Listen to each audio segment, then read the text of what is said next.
Amb vocació formativa i participativa, la Casa de la Cultura de Torrent ha acollit la primera conferència sobre economia i crisi organitzada pel Bloc Nacionalista Valencià de l'Horta Sud. Es tracta d'una oportunitat per a poder fer-se una visió clara i global de la situació, a més de servir d'incentiu a la recerca de respostes adaptades a la realitat valenciana. Acceptar que estem en crisi, acceptar i veure en quines condicions, és el primer pas necessari.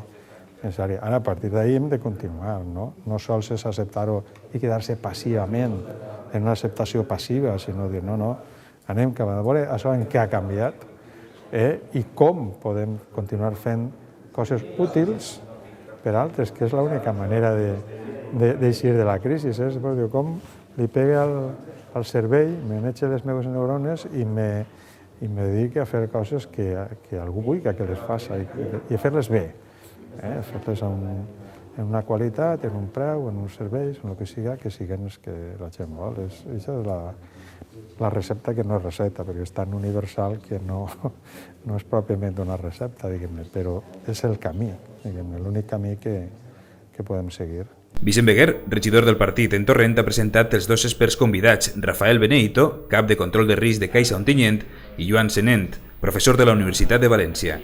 Per a Beneito, una de les característiques que fan especialment complexa aquesta crisi és el fet que els ciutadans hagin perdut la confiança. Fa no arriba un any, tots els científics, tots, a part que tenim un efecte de que ha distorsionat, consumien com si no hi haguera cap límit a la nostra despesa, al nostre endeutament, i en 9 mesos hem passat a l'extrem contrari. Ara no trobes a ningú que siga funcionari, en nòmina, assegurar, i en un endeutament normal, que estigui dispost a consumir o invertir. I les empreses, evidentment, malgrat que tinguin algun projecte, estan reclamant. N'hi ha una pèrdua de confiança absoluta i aquesta pèrdua de confiança està maximitzant els efectes d'aquesta crisi.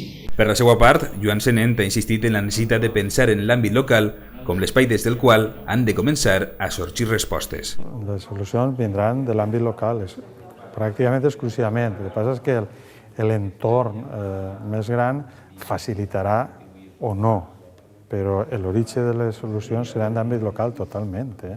I això vol dir que en alguns llocs les faran i ho faran bé i seran reforçats de la crisi, i a altres llocs seran pitjor. El bloc té previst organitzar noves conferències en altres localitats on, a més d'economia, es parlarà de benestar social o urbanisme.